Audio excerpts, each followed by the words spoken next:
We pulled into the Rome terminal, and the Rome terminal is rather large and intimidating, but we made our way to our Airbnb. And one cool thing about our Airbnb is when you look out the door and right down the road, there's something quite interesting. We started walking towards it, and for a second I forgot that I was just a tourist from Indiana and thought I was an artist for a minute. One definition of photographic art is seeing beauty and putting a box around it. But we went back to tourist mode and took our picture in front of all the stuff. We saw the pines of Rome, and as a tree trimmer's kid, I couldn't believe they just grow that way by themselves. It looks so much like they've been trimmed. Here I was going to give an interesting talk about the grandeur of God and the corruption of man and slavery and the energy of the archaeologists digging all this stuff up and figuring it all out. But no, I'm just a tourist from Indiana.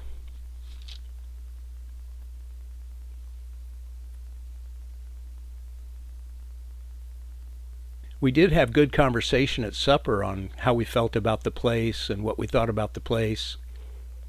But here's something, the view from our table. Quite an interesting place to be. Word of warning, if your subject does not want their picture taken, maybe you shouldn't. I like this picture because it shows me a woman who knows she is loved. The next morning we had a great time walking around and seeing some of the sights.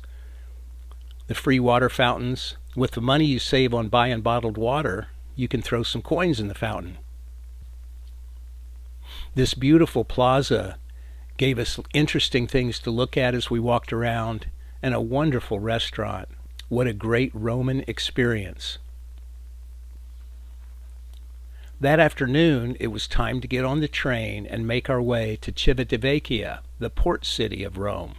A young lady sat with us on the train. I think she sat with us because she just felt safer. I noticed the tattoo on her arm and I was curious. So later that night I looked it up. It made me kind of sad. Our Airbnb in Civitavecchia was a penthouse. It was a nice place, but it also gave us the sky and the sea. And that night, the sky and the sea were magnificent.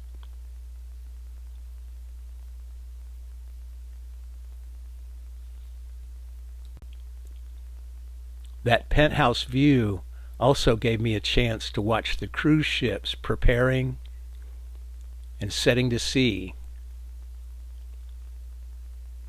So there were people on some romantic cruises that sailed off into the sunset.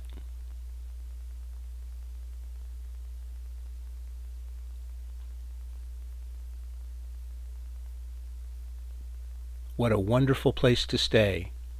The next morning, we watched the shadows shorten as the sun grew higher in the sky.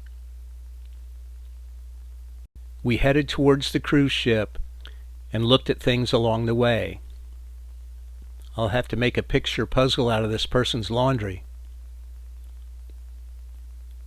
We had a bite to eat, and then we found a place where Mary could buy her special pens. And then we got on the ship to start our cruise.